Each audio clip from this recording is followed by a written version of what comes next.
Well, hello and welcome once again to our Thursday Live. And I am Dr. Jerry Dreessen, the AOPP Executive Director, and coming to you live from the Pacific Northwest.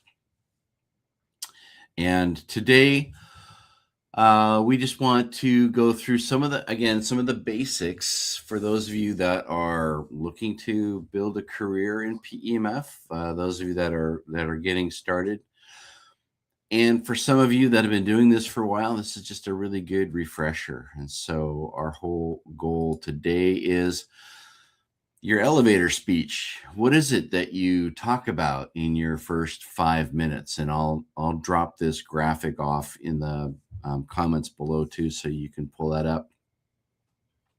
But I want to go through probably about 10 different things that you'd want to consider when building this out. Karen, hi, welcome from Minnesota. My dad was born and raised in Minnesota, just so you know. So I've got roots there. Actually, I was born in Davenport, Iowa, but we are farmers from Minnesota at heart. So let's just jump right into it. And again, what we're going to cover today is emphasizing one of the most important skills for anybody in business, and many practitioners, they lose potential clients early on, not because of lack of value, but because of confusing or overly technical explanations. As a chiropractor, I used to joke about how I put my wife to sleep at night. It was just talking about my day. And so coming in and finding out what their language is so that we can talk. So the first few minutes of a conversation are critical for building trust also, but clear communication is a core part of professionalism and not just sales. We've got another shout out from Vermont. Hi, Narissa. Thank you for joining us live today.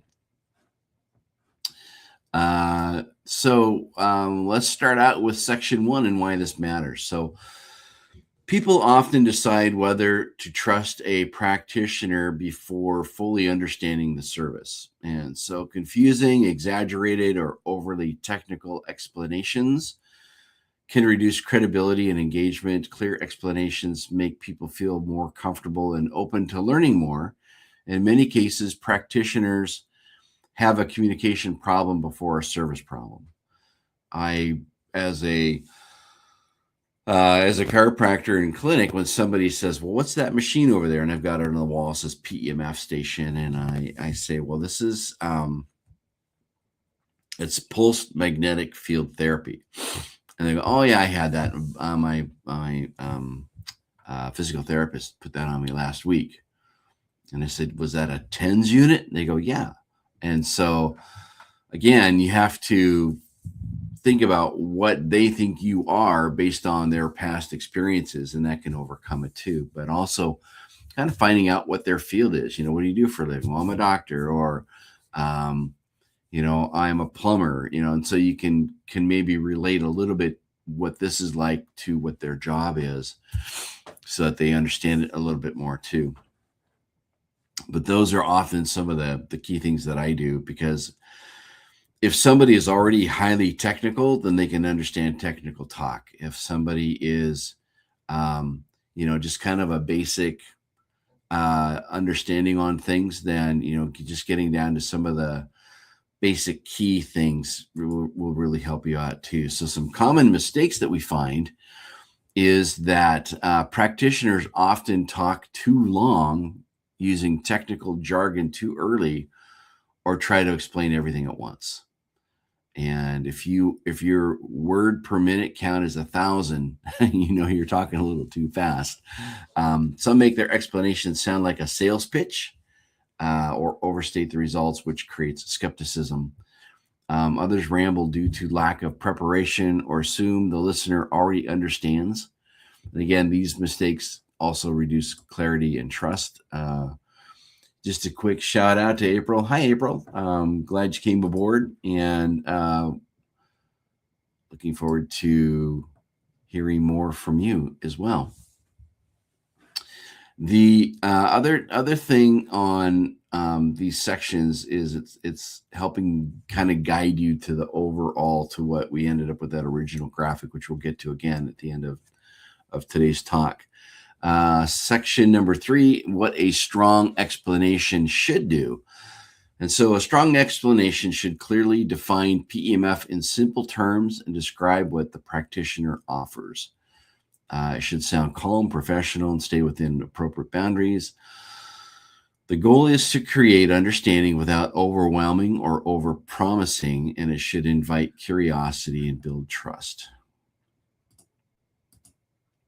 Gretchen, also from PA. So right now, ladies and gentlemen, we have a PA is winning for most viewers happening right now. So if you're in the other areas, do a shout out. Pennsylvania's winning at the moment. And again, when you're using PEMF, how do you put together this system that replicates Earth's magnetic field, the resonance, and it's designed to go in as a magnetic field, which charges the mitochondria to help increase ATP from ATP, also nitric oxide, so that it goes out on a cellular level and rebuilds and refreshes and restores, right? How do you say that to somebody without them glossing over, unless they're already in the science side? So I believe this is pronounced Tomei. Is that right? And welcome from Missouri. Glad you're on board too. So just like I just downloaded that little quick dump, who's going to understand that, right? So again, who's your audience that you're saying this to, but what is their level of understanding? So having a simple structure to follow is the best route to go. You can always start simple and then build up from there. This is a magnetic device. It's not electrical. It's used over top of your clothing. It doesn't have to touch you. It doesn't shock you at all, although it can feel like that. In fact, it doesn't even have to touch you at all, and you can feel it.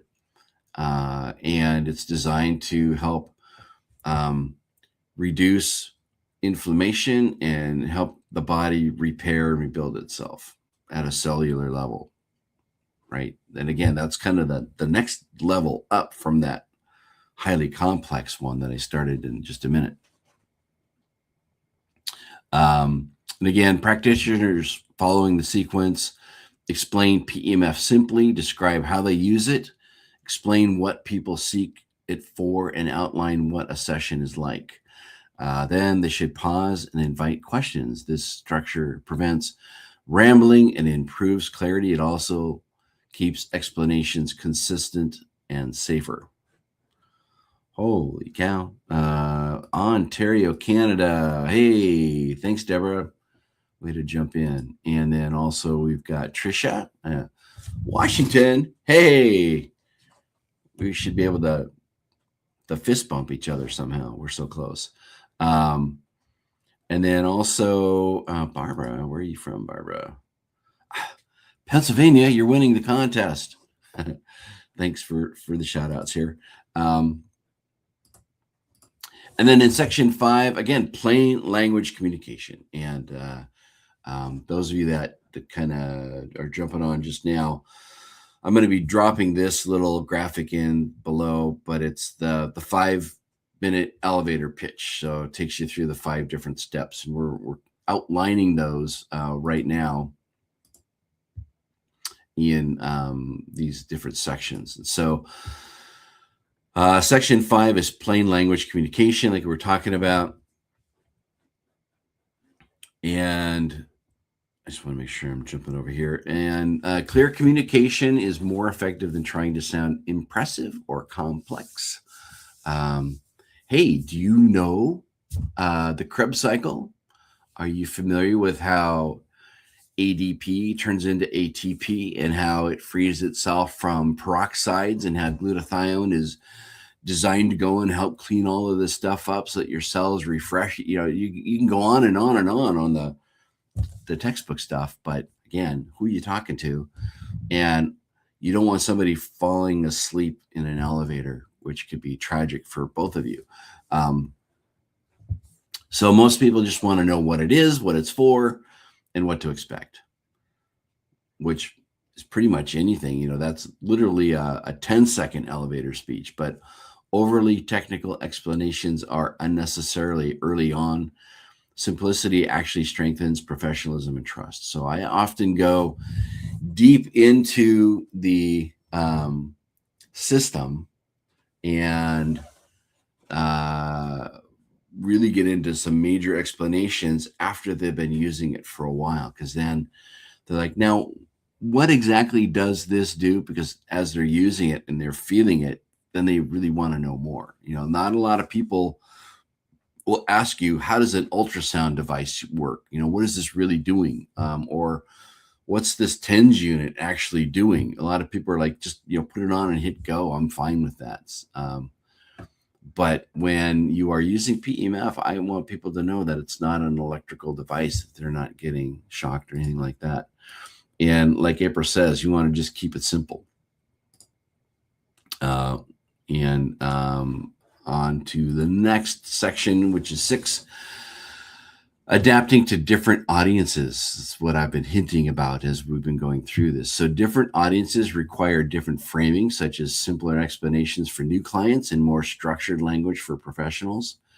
The core message should stay consistent, but deliverability should be able to adapt to that. And practitioners should avoid using the exact same script for everyone. So tailoring the communication improves clarity and credibility. So again, once you know how technical that person, what their profession, what their brain is, then the more you can go into deeper things. If I didn't know what PEMF was and I met somebody for the first time and I say, so what is this? And they would say, you know how a mitochondria charges itself? And I would say, yes. And they would say, this helps the Krebs cycle happen faster, better, stronger, so that the mitochondria refreshes itself faster for cellular regeneration. And I would say, whoa, how does that work? And that would be the conversation I would have based on, physics and biochemistry and all of the other things that we've had as chiropractors. So you can talk different to different professionals. Number 7, safer language. So overly bold claims can reduce trust rather than build it. I have a device that shrinks tumors. And it's like, what? I have a device that heals broken bone 5 times faster than, or I have a device that'll heal a broken bone over the cast. That's a great sentence to have, but, saying it to the right person is, who's going to receive that. Language implying diagnosis, treatment, or guaranteed outcomes can also create risk, which is what our April topic has been all about. And then also safer, supportive language is often clearer and more credible. So strong communication focuses on accuracy, not exaggeration. And, feel free to talk about case studies in your own business where you've seen things change. That's often the best way to go about it too. Like, for example, and I've said this in the past, I had a professional piano player fall off a horse. No, I'm sorry. She rides horses, but this time she stepped on a toy in her kitchen, one of her grandkids' toys, and fell down, landed on her shoulder and broke off a piece on her shoulder, not the shoulder, but the a little part on that of the glenoid and of the humeral bone.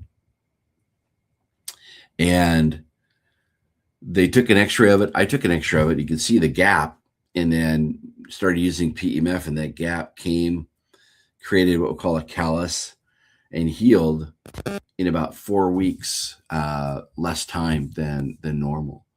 And she was back playing the piano a lot faster, because it does the other stuff too. It works with the soft tissue, and it was a really good case study. It was very interesting when she went back to the orthopedist that originally started working on it. They didn't mention it was just weird that they didn't even look at the X-rays and how fast she had recovered.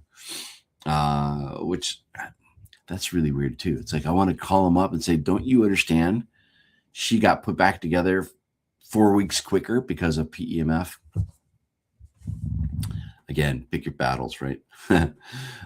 So what people want to know. So most people are trying to quickly understand what PEMF is and what the practitioner does, what a session is like. They also want to know what it supports, how long it takes, and whether it replaces medical care. Practitioners should focus on answering these real questions, and communication should be built around the listener's needs. So some people are like, so I don't need to take my pain medicine anymore. And it's like, I'm not your doctor. Talk to them about that. This will help reduce pain and swelling. So as it gets better, the other thing that it can do too is increase the absorbability of the medication. So you may not need to use it as much. I like using a phrase like, I've had other patients that have had this result. It might be the same as you, but we don't know for sure. So that way it helps paint the picture, but it doesn't create any personal guarantees because, again, everybody's different. I don't know if that person's going to sleep on their shoulder or play catch with their son, or they're a mechanic and they're busy wrenching and ranking on stuff in the car. So again, you don't know what they're doing outside the time that you're not seeing them. So you can't guarantee certain results either. I mean, I wouldn't want to, just because they come back and you say, this hasn't gotten better. It's like, well, what have you been doing for the last, 3 weeks? And then they tell you, it's like, doesn't that make sense? How you're out there creating havoc, stopping this from healing as fast as it can.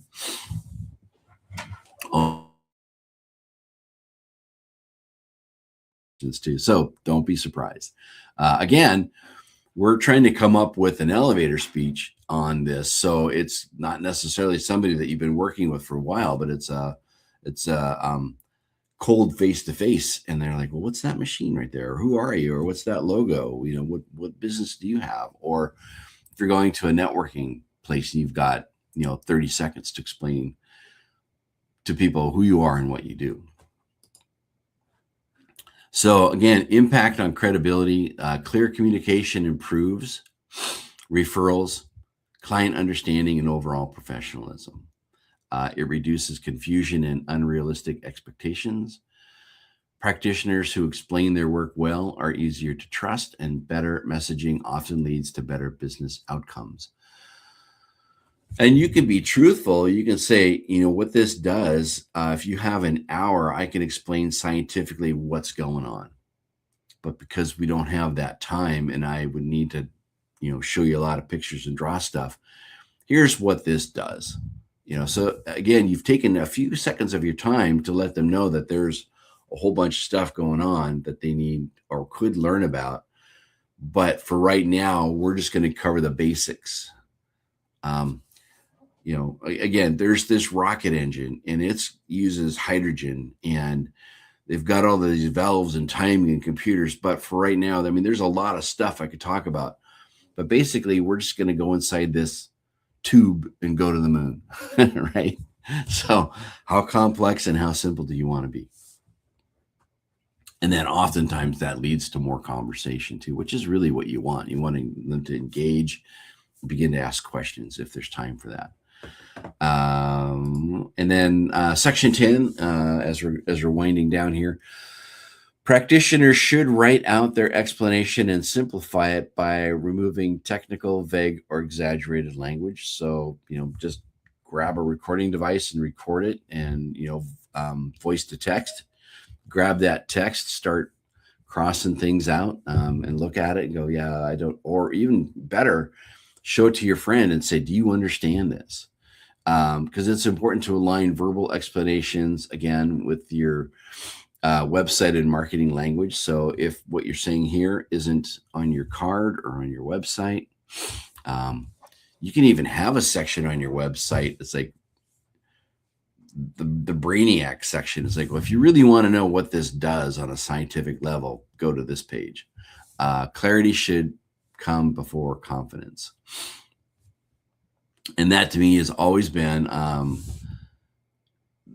trying to get people to try it out. So 15 years ago, I was in a health food store with PEMF, and I had a poster next to me talking about the 3 or 4 basic things that it does. And the conversations I had was, oh, I did that. That's just like a TENS unit, and it's like, no, it's not.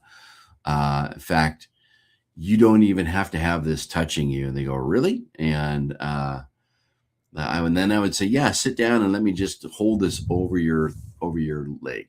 And again, I would go through the pre-checks. Do you have any hearing aids, pacemakers, insulin pumps, anything electronic, key fob, or I would go through that pre-check, and then I would have my double loop, and I would just set it just above their leg as they turn it up, and their leg would start to pulse, and they go, "What is that?" And then that created more curiosity, and then I could begin having a conversation. I could hand out a pamphlet that really went into it. But again, if you were to have a conversation with somebody and they asked you for more information, that's where you want to be. And that's kind of the goal of the elevator pitch, where they walk away going, wow, I want to get their card because I want to know more about that. And that's what this is designed to do. And again, April, yes, facts tell, stories sell. That's a good phrase. I like that one. Oh my gosh, Pennsylvania, you are winning. Andy, hello, welcome. And winning in the fact that it's like number 6 from Pennsylvania that have popped in and said hi. So as we wrap up here, how practitioners communicate affects the reputation of the entire field. So you're not just speaking for you, you're speaking for all of us.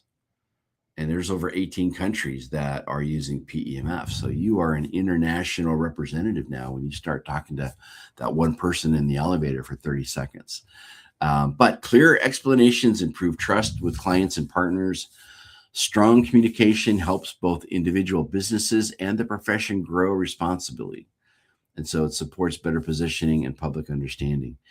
And again, we're a big PEMF family, right? So anything I say should help edify you. Anything that you say should help edify me as we go nationwide, as we're in Canada, as we go Canadian wide. Like I said, 18 different countries. So there's a lot of stuff going on here. I just want to double check my messages, make sure I've got everybody covered here. Good. All right. And then finally, in closing, as we've been saying, practitioners don't need to say more. They need to say things more clearly. So the first few minutes of a conversation strongly influences whether someone engages or disengages. Clear communication strengthens trust, professionalism, and growth. And when explanations are unclear, here's the kicker: people will fill in the gaps with their own language, and then often incorrectly. So, and it's really weird. I'll go through and explain to somebody they're using PEMF, and they'll bring a friend with them. They go, hey, can they try this out? I go, yeah. Hey, this is really cool. It shocks you. And then it's like, wait, I never said shocks. What, and I have to right then and then stop them from that word coming out of their mouth while holding on to PEMF. But again, if you've ever had one used on you on a higher impulse, that it feels like you're being shocked, but it's not. It's that magnetic pulse hitting the mitochondria, hitting the Golgi tangent organ, causing a Renshaw cell phenomenon where you get that kickback, and it's just creating that whole system moving. So that's the technical side, right? Nobody understands that unless they're in the field. But you can say it is a magnetic pulse. You can use the word pulse, magnetic pulse. And then it's the other thing I would say, it would actually have to be touching you like a TENS unit, where it's actually glued to your skin in order to create that shock. And even then, it's just on the surface. So, and the Andrea confusing it with shockwave. That hurts, right? So again, if you can help that person discern the difference between the two, and that's when you start using it on them. But when you first start having that conversation, the clearer you are, the more basic you are, and have that lead to more conversation, then that's where you get to use number 5, the call to action. And so I'd love to learn more about you and see how I can help. This is a pretty good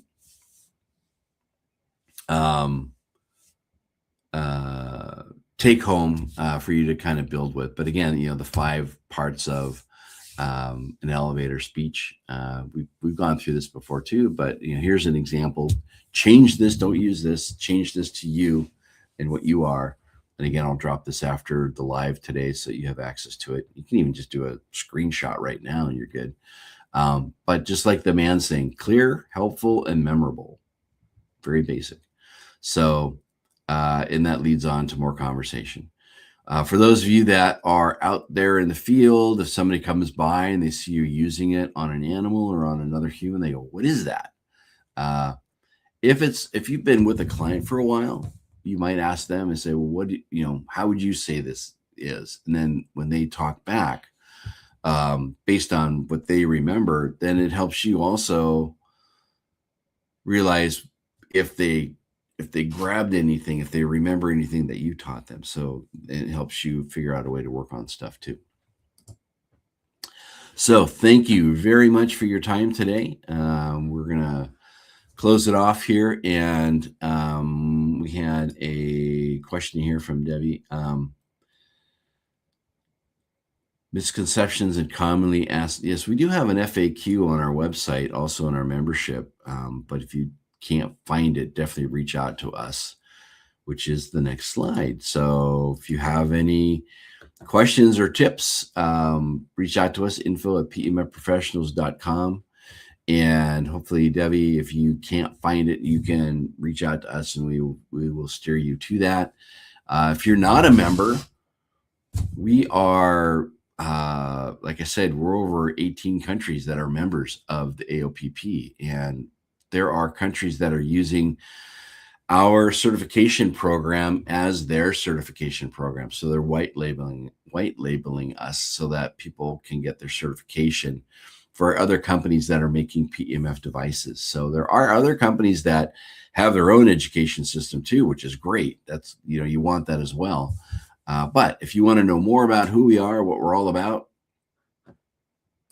drop in, say hi. You can also find this broadcast, if you're watching it live, it's recorded. So it's on Facebook, it's on LinkedIn, it's on YouTube. We bump it over to Instagram. So if you're to look for Association of PEMF Professionals or AOPP, you will find us everywhere, which is what we want. So that way you can help spread the word, but also learn more about us too. So with that, today, I want to thank you so much for your time. And, here we go. Here we got Orlando, Florida, but it's still not enough to beat Pennsylvania for today. So I think Pennsylvania gets the big, I don't have a trophy. I guess I can't send it out, but you guys would all have to share it. You'd have to pass it back and forth each day or each week. So again, thank you so much for your time. And I look forward to seeing you next week, which is, we're still in April. So we'll still hit the end of April there. So take care. We'll see you next week. Bye.